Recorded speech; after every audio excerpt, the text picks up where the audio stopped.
When I go to my grandmother's house as a kid, every time I would go there, my grandmother cooked a lot. So there are certain smells, and there are two foods that I remember her cooking constantly. Like in my head, she cooked them every day, which could not have been true, but in my head, she did. One of them is collard greens, and another one was black-eyed peas.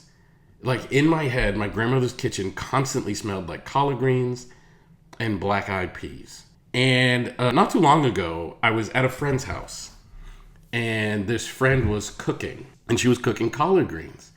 Now, my grandmother passed away, almost 10 years ago. She passed away quite a bit ago. But I was at this friend's house who was cooking collard greens, and I got the smell of the collard greens and I got really emotional. My eyes welled up, and I was fighting back tears because all these memories came rushing back about my grandmother. Now, why does that happen? That happens because we experience the relationships that we do in our life. We experience them through our senses.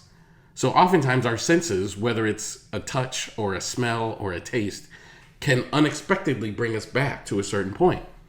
It doesn't mean that you aren't grieving properly. It doesn't mean that you aren't healing. It doesn't mean that you're not moving forward in a healthy way.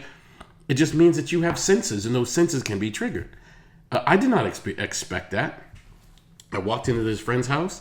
I didn't even know she was making greens. She was having a party for people, and I walked in, and this smell hit me. And even though I was in Los Angeles when this happened, it just transported me back to Chicago in the 1980s and 90s when I would be in my grandmother's kitchen. And there are these things that just trigger our memories. And you should expect that and be okay with that because you have senses, and those senses are connected to feelings, emotions, and people. And in those senses and in those feelings, you're going to be taken back whenever one of those senses is triggered. It's just kind of part of life.